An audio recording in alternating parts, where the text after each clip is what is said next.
Rekan-rekan terkasih, bersyukur kepada Tuhan karena Tuhan masih memberikan kesempatan yang luar biasa, bahkan kesehatan yang luar biasa untuk kita semua.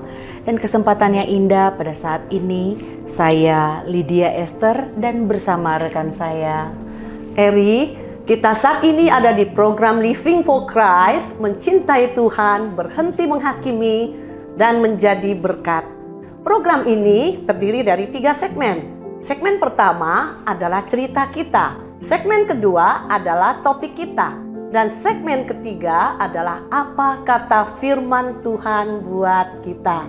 Nah, pada saat ini sudah bersama dengan kita via Zoom Bapak Pendeta Ones dari Alor NTT. Bagaimana Pak keadaan Bapak pasca bencana? Ya, kalau pasca bencana kemarin, untuk saat ini kondisinya sudah mulai kondusif. Hanya beberapa daerah yang paling parah terdampak bencana itu masih dalam proses evakuasi. Tapi untuk tempat saya sendiri, Kabupaten Alor, Kota Kalamahi, kemarin tidak terlalu terdampak sehingga aktivitas masih lancar, hanya beberapa tempat di gunung dan beberapa desa yang terdampak parah itu yang mereka masih dalam proses evakuasi. Tapi aktivitas masyarakat kalau untuk khusus di Kota Kalamahi sudah mulai lancar. Hanya transportasi ke kecamatan, ke desa-desa yang masih terputus karena banyak infrastruktur yang terputus kayak jembatan, jalan rusak, dan ada sungai-sungai yang baru terbentuk lagi karena pasca banjir itu banyak juga. Sehingga untuk transportasi darat hari ini masih kendala, sehingga untuk bantuan sekarang ada bantuan helikopter dari pemerintah. Jadi sekarang ada antar bantuan itu ke daerah-daerah yang agak sulit sekali dijangkau dengan kendaraan darat, sekarang pakai helikopter. Ya, jadi untuk kondisi pasca bencana sekarang ya seperti itu. Kami turut bersimpati ya Pak, mendukung dalam doa untuk pemulihan keadaan di sana. Kita akan mendengar tentang pelayanan dan bagaimana pergumulan yang dihadapi oleh beliau dalam pelayanan saat ini. Boleh diceritakan Pak, bagaimana awalnya Tuhan memanggil Bapak di dalam melayani Tuhan? Ya, puji Tuhan ya, kalau saya secara pribadi, saya mulai pelayanan itu kalau memulai setelah saya selesai sekolah Alkitab tahun 2015 saya ke Alor, saya mulai pelayanan di Alor. Sebelumnya itu saya di Surabaya, sekolah Alkitab di sana. Bagaimana latar belakang saya menjadi hamba Tuhan? Sebenarnya saya lahir dari latar belakang keluarga Kristen. Orang tua saya Kristen, bapak saya majelis gereja, dan sejak kecil sudah banyak belajar Alkitab juga, banyak belajar firman Tuhan. Namun itu tidak menjadi suatu jaminan. Secara pribadi bagi saya mengenal Tuhan. Karena semua itu hanya sebatas pengetahuan dan ya tradisi saja yang saya tahu waktu saya masih kecil bersama orang tua. Sehingga saya bertumbuh menjadi remaja, menjadi pemuda Kristen juga. Waktu itu hidup saya pernah mengalami kekosongan. Ya, saya waktu SMA bahkan sampai kuliah itu sudah nggak pernah ibadah lagi. Tapi saya puji Tuhan waktu mau selesai kuliah, saya kuliah di Kupang ya, sekuler. Nah, latar belakang pendidikan saya juga sebenarnya ada pendidikan sekulernya. Jadi sarjana muda pertanian gitu. Jadi waktu mau selesai kuliah itu yang kemudian saya mulai mengalami Tuhan secara pribadi. Nggak ada yang menginjili, nggak ada yang artinya mendorong saya, memotivasi saya, tetapi rasa itu timbul sendiri dari dalam hati saya. Karena memang dari kecil sudah sering belajar firman Tuhan, dan saya percaya bahwa firman Tuhan itu yang hidup di dalam batin saya. Sehingga walaupun saya pernah jauh dari Tuhan, tetapi saya seperti merasa terpanggil untuk pulang kembali. Nah, di situ saya mulai mengenal Tuhan secara pribadi, dan saya memberi diri saya untuk melayani Tuhan. Nah, sampai hari ini, itu terjadi tahun 2009. Saya mulai mengenal Tuhan, mulai membangun hubungan dengan Tuhan dan mulai kenal dunia pelayanan itu dari tahun 2009. Wow, dahsyat ya Pak Ones. Kalau boleh tahu Pak, kira-kira apa yang pernah menjadi pergumulan paling berat dalam pelayanan Bapak? Ya, kalau untuk kondisi yang di sini ya, pelayanan di Alor sini ya. Ya. Saya 2015 mulai hadir ke Alor. Sebenarnya waktu itu memang saya ada rencana untuk mau melanjutkan studi. Studi saya teologi ya gitu ya.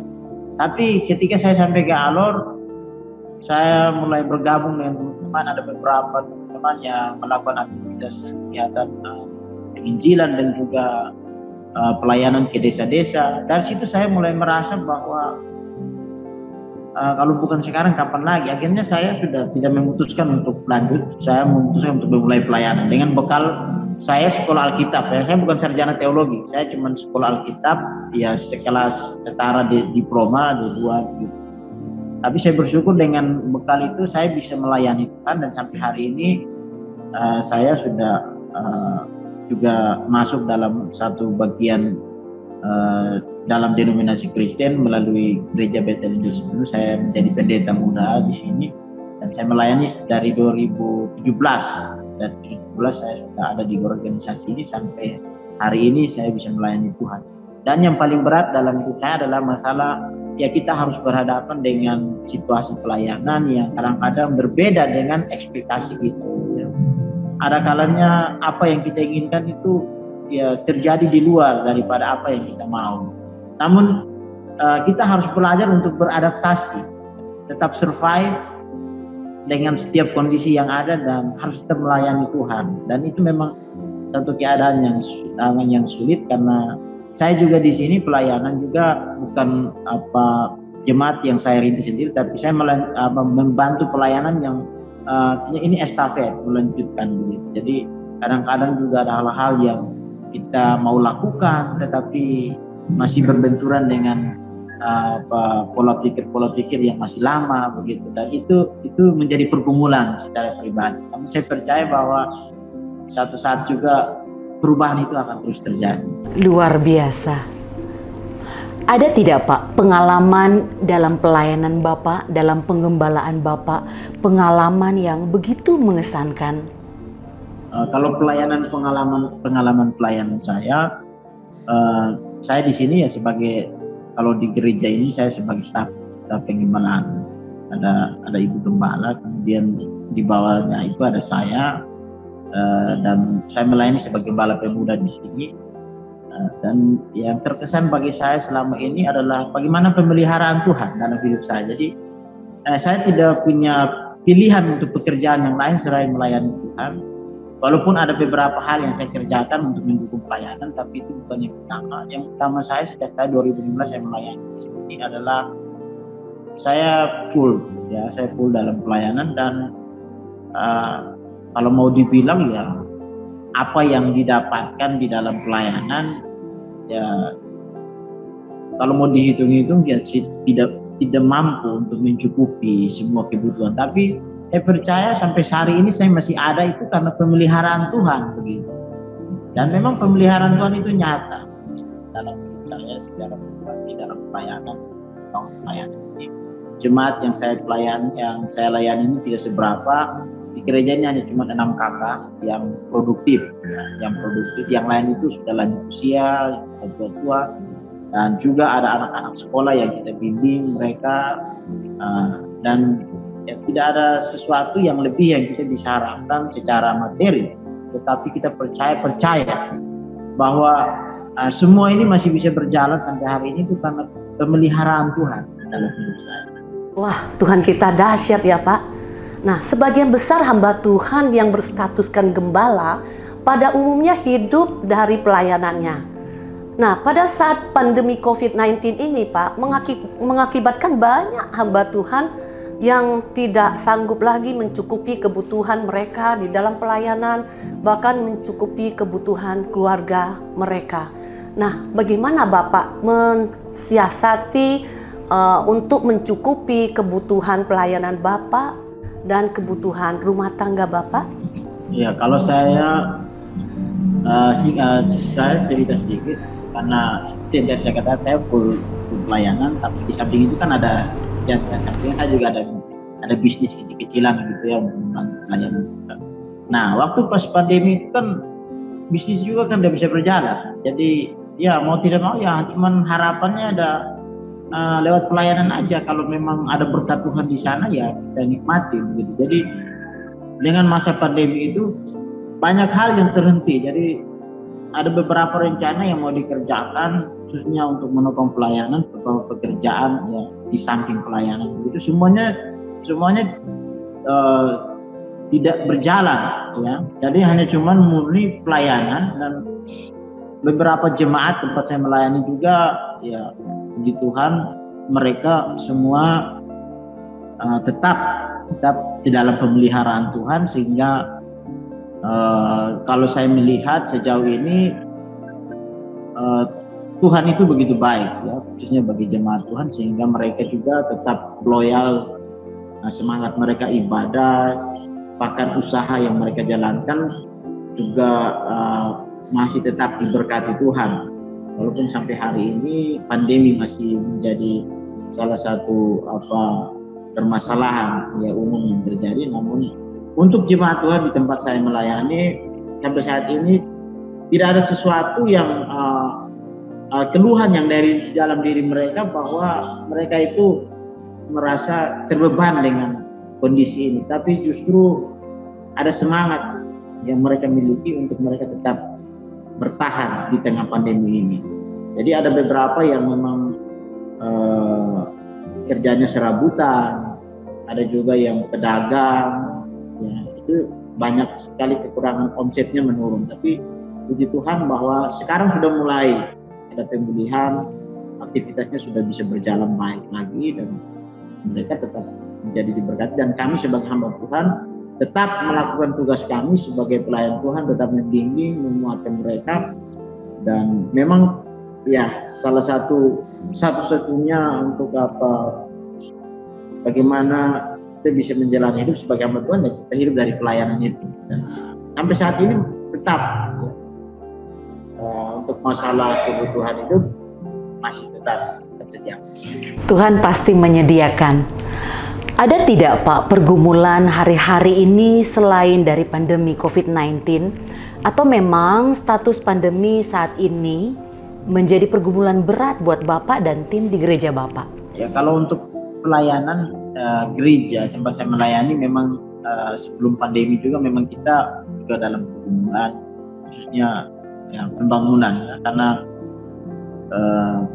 kita jemaat di sini juga tidak beberapa hanya sekitar 6 kakak yang produktif ya, usia produktif yang memang bekerja, tapi yang lainnya itu sudah lansia dan juga ada anak-anak yang masih usia sekolah yang kami harus bimbing, kami layani. Namun sejauh ini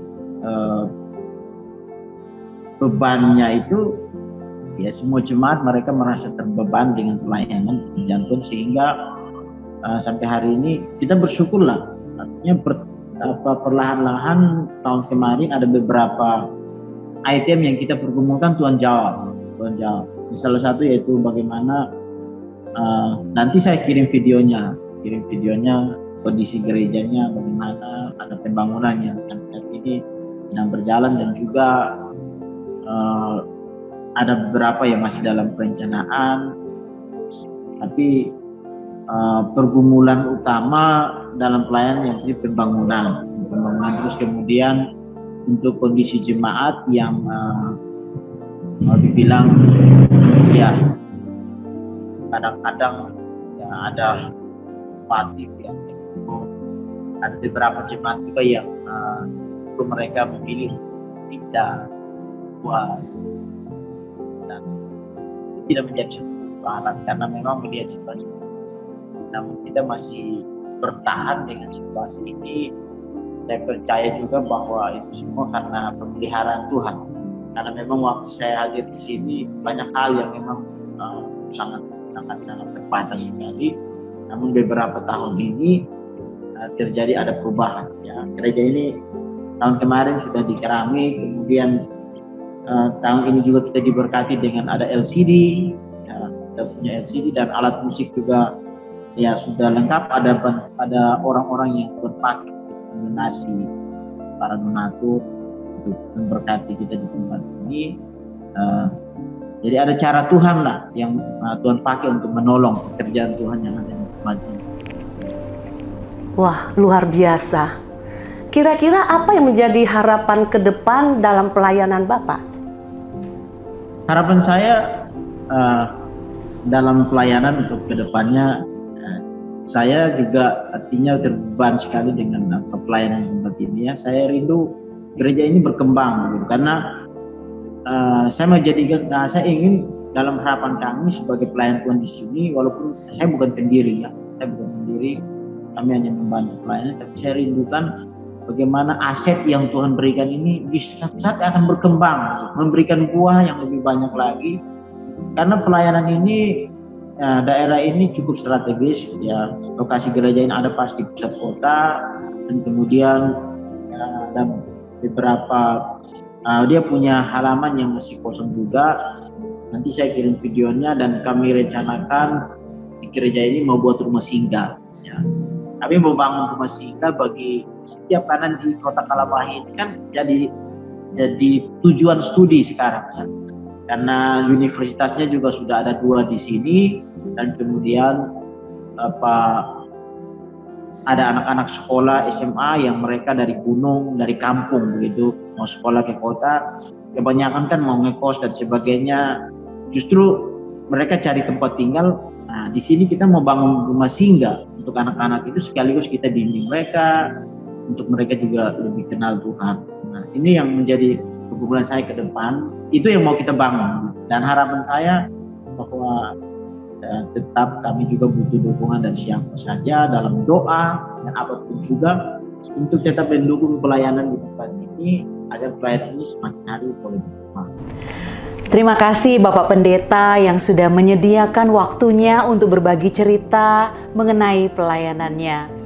Tuhan Yesus memberkati pelayanan Bapak dan menyertai dalam keluarga. Rekan-rekan terkasih, puji nama Tuhan, kita sudah mendengarkan banyak kesaksian dari Bapak Pendeta Ones dari Alor NTT. Nah, rekan-rekan yang rindu untuk membantu pelayanan beliau bisa mengirimkan persembahan kasih saudara-saudari ke nomor rekening bank yang tertera di bawah ini. Setiap pemberian dari Bapak Ibu sangat berarti bagi pelayan dari hambanya, dan Tuhan juga berjanji bahwa orang yang memberikan dengan sukacita akan diberkati dengan kelimpahan. Terima kasih, Tuhan Yesus memberkati.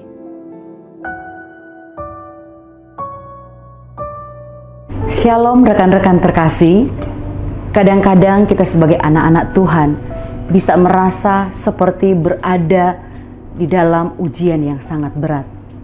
Tapi firman Tuhan mengatakan bahwa Tuhan tidak pernah mencobai melampaui kekuatanmu. Apa yang terjadi kalau kita merasa bahwa pencobaan ini melebihi kekuatan kita? Bagaimana kita menjadi kekasih Tuhan bisa melewati ujian-ujian ini? Kita seharusnya bergantung kepada Tuhan, karena kita percaya bahwa Tuhan akan memberikan jalan keluar yang begitu luar biasa. Tetapi sampai batas mana sampai kita menang atas ujian ini? Di segmen topik kita hari ini, kita akan membahas tentang menang atas ujian.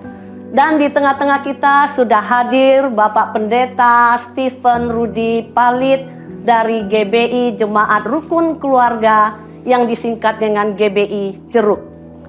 Terima kasih Pak sudah hadir di tengah-tengah kita sebagai narasumber. Selamat datang. Ya, terima kasih juga. Terima kasih atas undangan pada kesempatan hari ini untuk bisa hadir di tempat ini. Terima kasih. Baik, kita akan banyak belajar tentang menang atas ujian bersama Pendeta Stephen Rudi Palit. Dan pertanyaan yang pertama yang ingin saya sampaikan Pak, sebagai orang Kristen, bagaimana sikap kita untuk menghadapi masa sulit yang kadang memang Tuhan izinkan kita hadapi? Nah, misalnya keadaan ekonomi, menurunnya ekonomi, susahnya mencari pasangan misalnya ya. Nah, apakah dalam ini termasuk kategori ujian, Pak? Oke, baik. Yang perlu dipahami pertanyaan tadi, bagaimana menghadapi masa sulit di saat ini, ya. Memang secara kekristenan, fondasi dasar kita di dalam beriman kepada Tuhan Yesus Kristus yang perlu kita garis bawahi, benang merahnya adalah bahwa kita tidak akan asik-asik saja atau enjoy-enjoy saja atau tidak akan pernah mengalami ujian kehidupan. Itu dulu, stigma itu yang harus kita buang. Karena justru ketika kita percaya kepada Tuhan Yesus Kristus, kita harus pikul salib. Ya, pikulah kuk yang kuberikan kepadamu, dan kuk itu enak. Artinya apa? Tuhan tidak sembarang memberikan istilahnya ujian kepada kita dan dia tinggalkan kita, tidak. Dia tetap sertai kita. Nah, itu dulu yang harus kita pahami, bahwa orang Kristen itu memang sangat dekat dengan namanya ujian. Nah, kemudian dipertanyakan tadi masalah ekonomi, terus apa lagi? Mencari pasangan hidup, ya, dan kesulitan yang lain. Apakah itu ujian? Saya katakan ya. Itu ujian yang tentunya harus kita hadapi. Karena dalam kekristenan, kita tidak boleh lari dari kenyataan atau dari masalah, dari ujian. Tidak. Kita harus menghadapi ujian tersebut. Karena salah satu filosofi kekristenan, menang atas ujian apabila Anda bisa berhadapan muka dengan ujian tersebut. Artinya kita bukan pengecut. Kekristenan tidak mengenal kata pengecut. Tetapi kekristenan mengenal kata pemberani. So kita adalah fighter. Seorang pejuang iman harus berhadapan dengan iman. Dan kita tidak sendiri. Kita punya Tuhan walaupun dia menguji kita. Saya selalu bilang kepada jemaat di GBI Jeruk, saya katakan begini.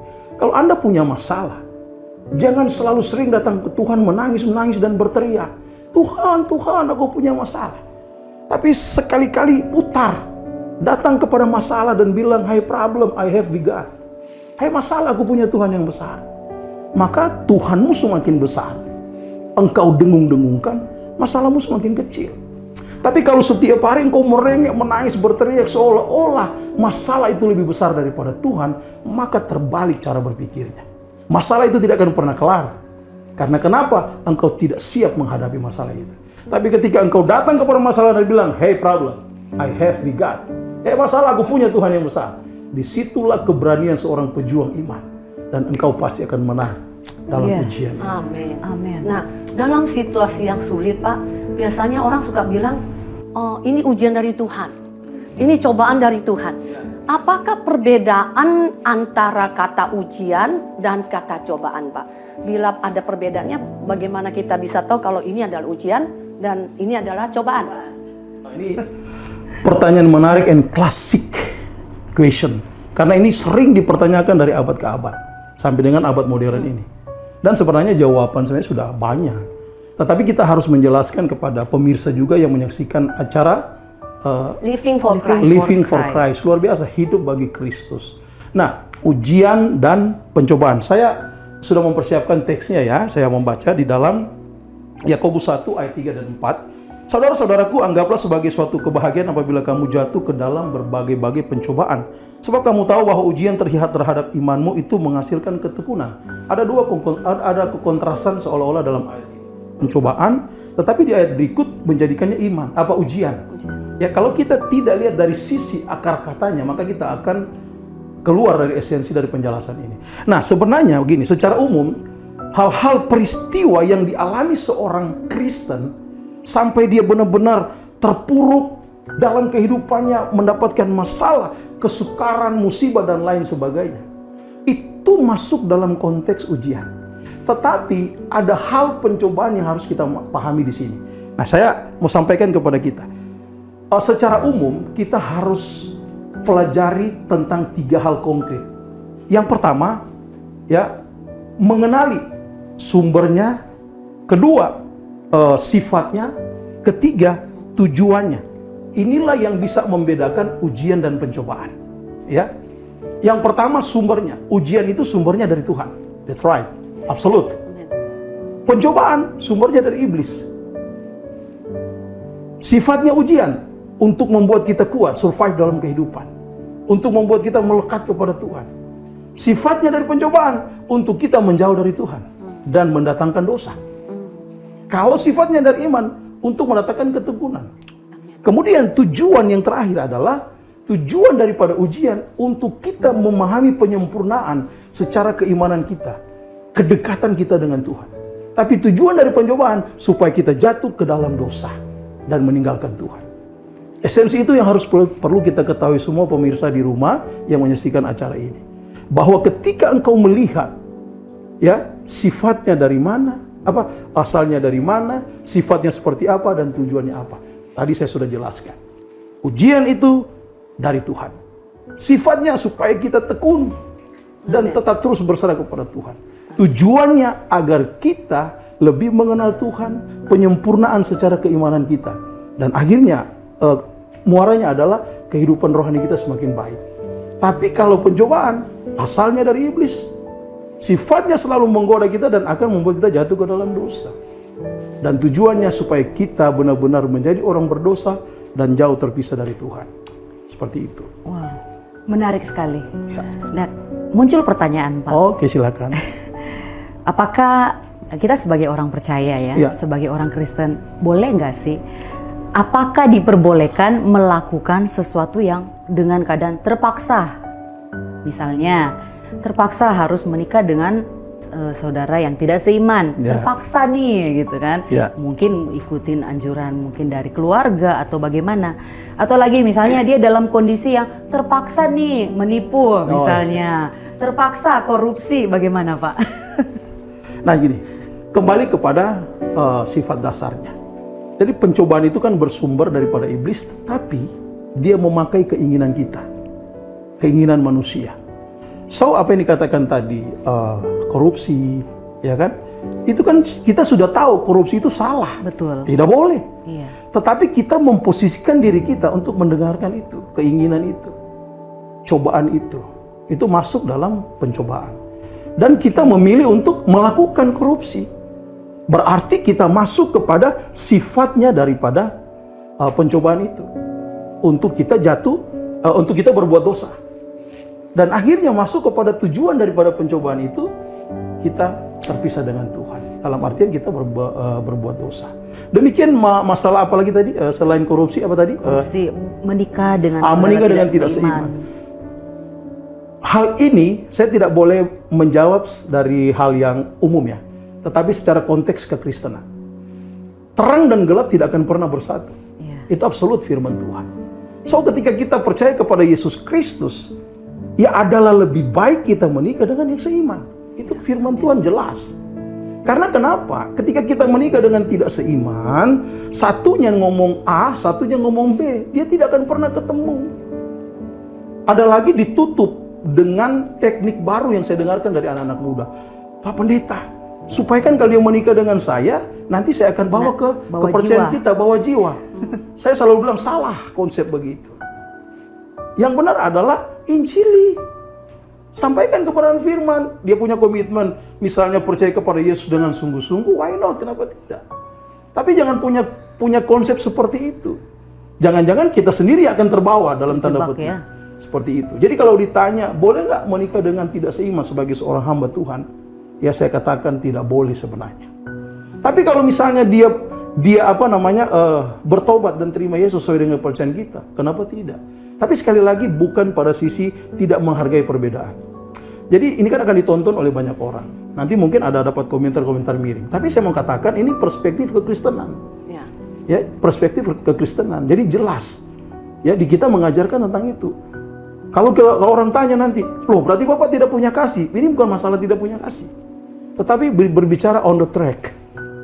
Ada baiknya kita menikah dengan seiman.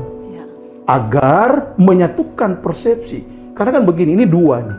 Dengan perspektif yang berbeda. Sangat sulit untuk mendapatkan satu persepsi apabila selalu berbeda. Sedangkan seiman saja sulit jadi satu persepsi. Dengan perspektif yang berbeda-beda. Apalagi berbeda iman. Wah itu sangat sulit. Nah kita aja misalnya kita ngobrol ini. Untuk menyatukan perspektif kita menjadi satu persepsi sama. Itu tidak mudah. Betul. Apalagi masalah iman. Betul. Ya betul. So bagi para pemuda yang sedang menyaksikan ini. menikahlah dengan yang seiman. Yes. Amin. Tapi bukan berarti saya tidak menghargai perbedaan yang ada di bangsa kita. Tapi kita sedang berbicara perspektif iman Kristen. Yes, amin Pak. Nah ini pertanyaan satu lagi Pak Pendeta. Banyak orang percaya mengatakan bahwa saya sudah berdoa lama tapi nggak dijawab-jawab oleh Tuhan. Tuhan tidak menjawab pergumulan saya. Nah Bapak Pendeta, saya mau tanya, bagaimana kita menyikapi doa yang belum dijawab oleh Tuhan? Apakah ini bisa termasuk di dalam ujian iman kita, Pak? Oh, ini menarik. Tapi sebelum ke situ, mari kita masuk dulu kepada bahwa Allah itu tidak pernah mencobai. Dan Allah itu tidak pernah dicobai dalam tanda petik oleh manusia, dalam tanda petik. Jadi misalnya begini, tentang apa tadi yang Bu Eri bilang tadi? Doa yang tidak dijawab-jawab, apakah itu bisa termasuk ujian iman kita? Ya. Jadi itu masuk dalam konteks ujian, bukan kepada cobaan, ya, ujian kehidupan. Nah, Alkitab berkata di dalam 1 Tesalonika 5 ayat 17, tetaplah berdoa. Ya kan? Yang pertama kan 16 bersukacitalah, 17 tetaplah berdoa, 18 mengucap syukurlah dalam segala hal karena itu ini kehendaki Kristus bagi kamu. Ini satu kesatuan yang tidak boleh dipisah. Nah, kata tetaplah berdoa itu proksisomai dalam bahasa Yunaninya, itu di dalam parsing Alkitabnya secara keilmuan dalam bahasa Yunani itu memakai tense present aktif imperatif yang artinya terus berdoa meskipun doa belum dijawab, meskipun mengalami hal yang terburuk dalam kehidupan, kita tetap terus berdoa. Karena kenapa? Kalau kita berhenti berdoa, berarti kita berhenti fight terhadap ujian kehidupan. Tapi ketika kita masih terus berdoa, berarti kita tetap fight dalam ujian kehidupan, tapi dalam koridor yang benar. Maka dikatakan dalam firman itu, tetaplah berdoa. Artinya continue, tidak boleh berhenti. So, apakah ketika sudah terjawab pergumulan kita berhenti berdoa? Tidak. Karena di situ adalah present aktif imperatif, kalimat perintah langsung yang harus dilakukan terus-menerus, tidak boleh berhenti. Jadi orang Kristen mengenal kata teruslah berdoa.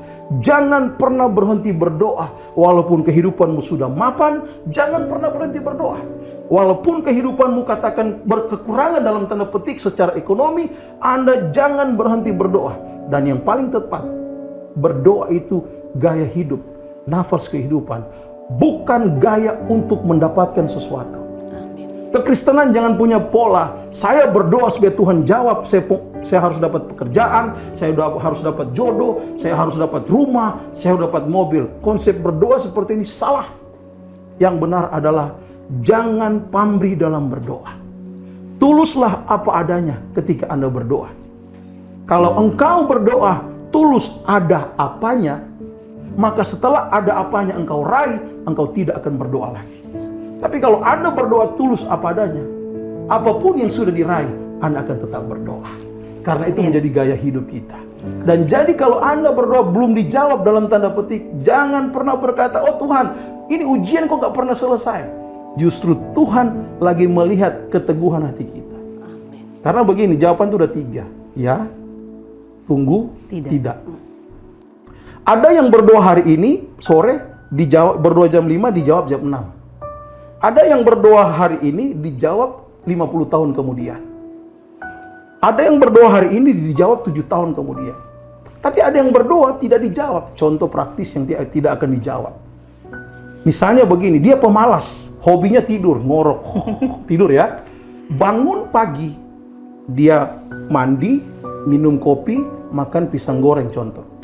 Kemudian dia santai, main HP, pokoknya dilakukan yang tidak bermanfaat lah. Jam 12 siang dia makan siang. Habis itu dia istirahat tidur. Sore dia bangun sore, minum kopi, makan pisang goreng. Malam dia lanjut dengan makan. Jadi terputar begitu siklus kehidupannya. Dan dia berdoa, Tuhan berikanlah saya mikrolet ya Tuhan. Supaya saya bisa narik penumpang dan dapat uang. Ini anekdot khotbah. Tuhan bilang begini, hei Nyong, jangankan mikrolet, mikrol pun saya tidak akan beri. Orang malas begini kok mau dikasih? Dalam tanda petik ya. Jadi kita pun harus ada usaha. Betul. Kalau kita mau minta mikrolet sama Tuhan supaya kita narik sebagai angkot begitu, Ya kita harus berusaha. Jadi connect misalnya, jadi mungkin supir cadangan dan lain sebagainya. Berusaha dan pada akhirnya Tuhan bisa wujudkan itu kepadanya. Amin. Jadi ada usaha yang harus dilakukan. Jangan duduk-duduk minta ini, minta itu kepada Tuhan. Tuhan bilang, "Hei, lu siapa?" Gitu loh. Kamu harus sembah saya. Kamu harus bekerja. Dan saya yang memberikan semuanya padamu. Jadi kalau dia belum dijawab doanya, dia harus koreksi diri dia. Apa yang dia doakan? Jangan-jangan doa yang tidak dijawab itu. Nah, apa yang dia doakan? Oh, mungkin waktu tunggu, waktu yang panjang. Seperti itu. Itu cara Tuhan melihat kita umatnya yang berdoa kepadanya. Ada contoh lagi yang praktis di Alkitab, seorang seorang perempuan yang terus merengek datang kepada hakim tuh. Oh, hakim lalim. Betul. Ya kan, hakim yang lalim kan? Nah, ya. Dia datang terus akhirnya hakim bilang, ya sudah diputuskan seperti itu. Ya, itu sebagai contoh. Nah, kita pun harus datang kepada Tuhan itu continue. Jangan nanti ada pergumulan baru datang kepada Tuhan, salah. Setiap hari. Yang paling luar biasa adalah setiap pagi engkau bangun, engkau jangan cari HP untuk update status lebih dulu, tapi harus cari Tuhan. Karena kitab Amos 5 ayat 6 berkata, cari Tuhan maka kamu akan hidup. Jadi ketika pagi engkau bangun, engkau berdoa. Doanya saya sederhana kalau pagi. Pakai bahasa Manado lagi. Makasih banyak Tuhan, for nafas kehidupan yang Tuhan so kasih kita pagi ini, itu pertanda kita masih hidup. Dan biar dengan kita hidup ini kita pakai untuk melayani Tuhan. Ya, bahasa Indonesia begini, Tuhan, pagi hari ini saya bersyukur Tuhan yang sudah kembali mempercayakan nafas kehidupan kepada saya untuk saya menghirup udara segar secara gratis. Itu pertanda saya masih hidup dan biarlah hidup ini saya pakai untuk melayani Tuhan. Coba bangun pagi, tuh Bu Esther, Bu Eri, terus udah nggak bernafas. Mati dong namanya. Habis. Nah justru berkat yang paling luar biasa ketika kita bangun pagi kita masih bernafas. Amin. Amin. Betul. Haleluya. Luar biasa dalam hidup kita ada jaminan firman Tuhan. That's right, bahwa betul. firman Tuhan mengatakan bahwa pencobaan-pencobaan yang kamu alami Ya. adalah pencobaan biasa yang tidak melebihi kekuatanmu. Tuhan akan memberikan kekuatan supaya kita cakap menanggungnya. Nah, kadang Pak, kita misalnya, saya mewakili umat Kristiani, kadang kita merasa bahwa kok pencobaan ini berat sekali ya Tuhan, padahal Tuhan sudah bilang itu pencobaan biasa. Tapi yang ada kadang kan kita merasa bahwa pencobaan ini terlalu berat. Nah, bagaimana respon Bapak Pendeta? Kalau bicara pencobaan ya, pendeta juga manusia. Terkadang kita juga mengalami hal tersebut. Tapi prinsipnya Tuhan tidak mencobai manusia. Tetapi manusia dicobai oleh keinginannya sendiri. Nah, itu penting harus kita catat. Tetapi ada juga yang dikategorikan cobaan. Ya, sama pencobaan. Ya, saya sedikit narasikan supaya Bapak Ibu Saudara memahami. Contoh begini nih. Ketika kita ikut Kristus, percaya kepada Kristus, kita mengalami hal yang berat dalam kehidupan. Contoh ya, ini contoh saja. Sering sakit, anak sakit, istri sakit, terus keadaan ekonomi begitu-begitu saja, terus melayani sangat sulit, pokoknya kelihatannya berat. Ingat, itu konteks sedang mengalami cobaan kehidupan. Itu konteksnya. Dan kenapa dikatakan pencobaan-pencobaan yang kamu alami adalah pencobaan biasa? Karena kalau konteks kita dengan Tuhan, tidak ada yang berat. Kalau kita tetap melekat kepada Tuhan. Amin. Yang sangat berat apabila kita terpisah dan membangun opini sendiri. Betul. Aduh, setengah mati, aduh berat begini, aduh. Tapi kalau kita masih tetap beriman kepada Tuhan, konteks ayat ini melekat kepada kita. Dan apabila kita mengalami yang namanya hal-hal yang paling buruk sekalipun dalam kehidupan, ya, itu konteksnya adalah begini. Tuhan sedang melihat seberapa besar kita mampu bertahan di masa sulit ini. Yes, amin. Dan artinya kalau kita bisa melewati itu berbicara berdiri tegar di masa sukar. Karena kenapa? Kita yakin ayat ini sedang menjaminkan kepada kita bahwa tidak ada pencobaan yang besar atau cobaan yang besar yang kita alami. Konteks secara eksplisit, karena ada Tuhan yang selalu berikan kekuatan, karena ada Tuhan yang selalu berikan penghiburan, karena ada Tuhan yang selalu menyertai kita setiap hari. Nah, kalau gitu Bapak Pendeta, Artinya ujian yang datang dari Tuhan itu sebenarnya Tuhan mengasihi kita, umatnya ya Pak. Ya. Nah, berarti tujuan utama Tuhan menguji orang-orang percaya, dan Tuhan melakukannya untuk tujuan yang luar biasa untuk hidup orang percaya. Pak Pendeta bisa jelaskan mengenai ini? Jadi gini, tujuan utama Tuhan menguji iman kita. Kalau tadi saya bilang tujuan daripada pencobaan dari iblis untuk menjatuhkan kita ke dalam dosa, dan pada akhirnya kita keluar dari koridor Allah menjadi pengikut iblis, ya, yang sering berbuat dosa. Tapi tujuan Tuhan menguji iman kita untuk selalu mendekatkan kita kepada Tuhan. Karena orang Kristen kalau ada ujian pasti dia cari Tuhan berdoa.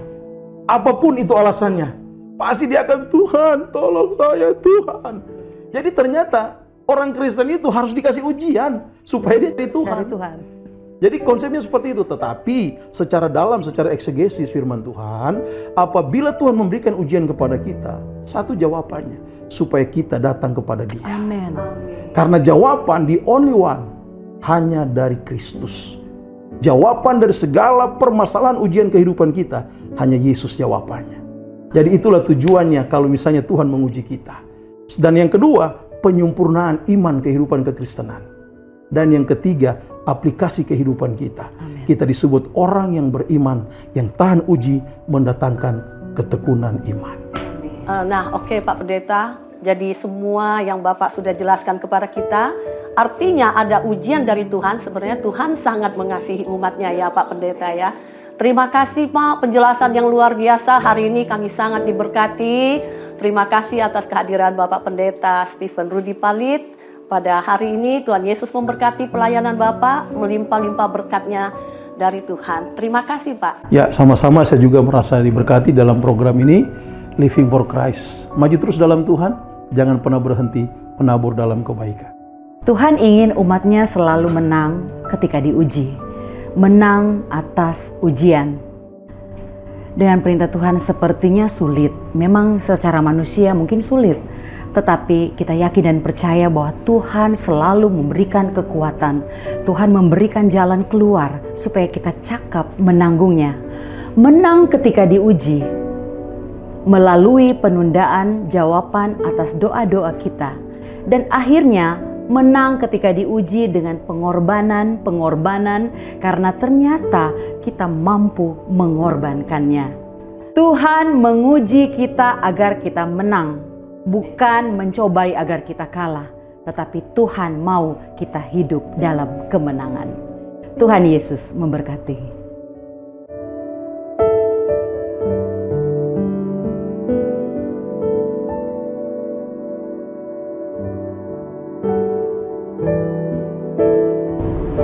Shalom Bapak Ibu Saudaraku yang dikasihi oleh Tuhan Yesus Kristus.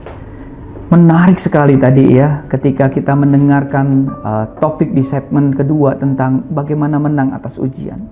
Hari ini firman Tuhan, apa firman Tuhan buat kita dengan topik menang atas ujian. Menarik sekali kita buka di dalam Kejadian 22 ayat 14. Kita akan belajar dari seorang yang bernama Abraham, yaitu bapak orang beriman. Kita baca dalam Kejadian 22 ayat 14. Dan Abraham menamai tempat itu Tuhan menyediakan, Jehovah Jireh. Ya, sebab itu sampai sekarang dikatakan orang di atas gunung Tuhan akan disediakan. Bapak Ibu Saudaraku yang dikasihi oleh Tuhan Yesus Kristus, jika kita melihat kehidupan Abraham yang sudah diuji Tuhan begitu luar biasa, dia mampu melewati ujian-ujian tersebut dan akhirnya diberi gelar sebagai bapak orang percaya atau bapak orang beriman. Saya percaya bahwa Tuhan tentu ingin memakai kita secara luar biasa. Amin. Tetapi tentu saja sebelumnya kita harus menang melewati ujian-ujian itu. Kita akan melihat ujian yang diberikan kepada Abraham dan mengaplikasikannya dalam hidup kita. Bapak Ibu, Saudaraku yang dikasihi Tuhan, paling tidak kita akan belajar dari kehidupan Abraham tiga hal yang kita akan coba belajar dari kehidupan Abraham. Ya, yang pertama, Tuhan itu menguji melalui permintaan atau perintahnya.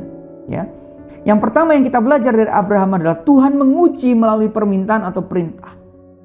Bapak Ibu Saudaraku yang dikasihi oleh Tuhan Yesus Kristus, Tuhan memerintahkan Abraham untuk keluar dari tanah Ur, tempat tinggalnya, dan pergi ke negeri yang akan menjadi milik pusakanya.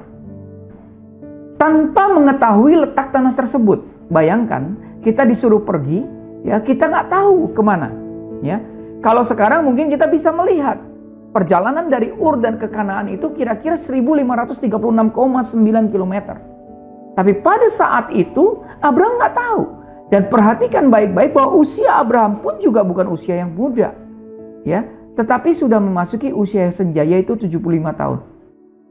Suatu perintah yang sebenarnya sulit diterima. Tetapi Abraham berangkat dengan iman untuk memenuhi perintah tersebut. Ya. Tuhan menguji melalui permintaan atau perintah. Dan Abraham ya melakukan hal itu. Dalam perjanjian baru ada banyak perintah yang sepertinya kita sepertinya itu tidak masuk akal, Bapak Ibu Saudaraku yang dikasihi Tuhan. Contohnya begini. Dalam perjanjian baru katakan bagaimana kita mengasihi musuh. Bagaimana membalas kejahatan dengan kebaikan. Bagaimana kita mengucap syukur dalam segala hal. Ya. Nah, bagaimana reaksi kita? Hari ini kalau Tuhan menguji melalui permintaan atau perintah kepada kita, apakah kita mampu seperti Abraham mampu ketika dia diperintahkan dia tetap taat? Yang kedua, Tuhan menguji Abraham melalui penundaan dan penundaan. Bapak Ibu Saudaraku yang dikasihi oleh Tuhan, betapa kita juga mengalami hal seperti ini. Kalau kita perhatikan Abraham, Tuhan berjanji bahwa keturunan Abraham akan seperti bintang di langit. Tidak terhitung banyaknya. Tapi untuk digenapinya janji itu, Abraham harus menunggu selama 25 tahun. Sampai akhirnya lahir Ishak. Kita melihat bagaimana Abraham tetap percaya kepada Tuhan selama masa-masa penantiannya. Berapa banyak hari ini Bapak Ibu Saudaraku, ketika kita minta sesuatu kepada Tuhan, ketika kita mengharapkan janji Tuhan digenapi dalam kehidupan kita, justru kita mengalami yang namanya kira-kira quote-unquote penundaan-penundaan. Ya. Kita mengalami yang namanya masa-masa penantian. Pertanyaannya, apakah kita tetap percaya kepada Tuhan walaupun banyak janji-janji Tuhan yang belum terrealisasi hari ini dalam hidup kita? Abraham mampu menunggu realisasi janji Tuhan dalam 25 tahun. Bagaimana dengan kita? Apakah penundaan-penundaan itu membuat kita menjadi lemah? Apakah penundaan-penundaan itu membuat kita menjadi mundur di hadapan Tuhan? Kalau Abraham bisa melalui penundaan-penundaan dan Tuhan menang ujian dalam penundaan-penundaan, saya yakin kita juga akan menang. Yang ketiga, Tuhan menguji dengan pengorbanan-pengorbanan. Dalam Kejadian 22 ayat 2 tertulis bagaimana Tuhan meminta Abraham mempersembahkan Ishak, sang anak perjanjian. Ujian ini adalah ujian terberat, yang saya yakin ujian terberat bagi Abraham. Kenapa? Karena yang membuat semakin berat adalah Abraham harus berjalan selama 3 hari bersama-sama dengan Ishak sembari memikirkan itu. Apa yang harus ia sampaikan kepada Sarah? Mengapa Tuhan bertindak seperti dewa-dewa bangsa-bangsa lain yang meminta korban anak-anak? Bapak Ibu Saudaraku, ya, sebagaimana ditunjukkan dalam Kejadian 22 ayat 12, fungsi ujian ini adalah memberi kesempatan pada Abraham untuk menunjukkan bahwa dia hanya takut kepada Tuhan. Ujian ini seharusnya mengusik pikiran kita. Apakah kita mampu mengorbankan segala sesuatu yang mengikat kita hari ini? Apakah kita mampu mengorbankan segala sesuatu yang selama ini kita sayangi, kita cintai, demi bisa melakukan sesuatu yang mutlak kepada Tuhan, yaitu taat kepada perintahnya? Bapak Ibu Saudaraku yang dikasihi Tuhan, Tuhan ingin umatnya, Tuhan ingin kita semua menang ketika diuji. Amin. Menang ketika diuji dengan perintah yang sepertinya sulit dilakukan. Seperti mengampuni orang yang berbuat jahat kepada kita, melepaskan calon pasangan yang tidak seiman, padahal kita sangat mencintainya. Juga Tuhan menginginkan kita menang ketika kita diuji lewat penundaan jawaban atas doa-doa kita. Dan akhirnya Tuhan ingin kita menang ketika kita diuji dengan pengorbanan-pengorbanan. Karena ternyata kita mampu mengorbankannya. Bapak Ibu Saudaraku yang dikasihi oleh Tuhan Yesus Kristus, Tuhan menguji agar kita menang dan bukan mencobai dengan tujuan kita kalah. Saya percaya bahwa kita semua yang mendengarkan program ini, kita adalah umat pemenang. Kita adalah orang-orang yang mampu menjadi pemenang atas setiap ujian yang Tuhan berikan. Tuhan Yesus memberkati kita semua.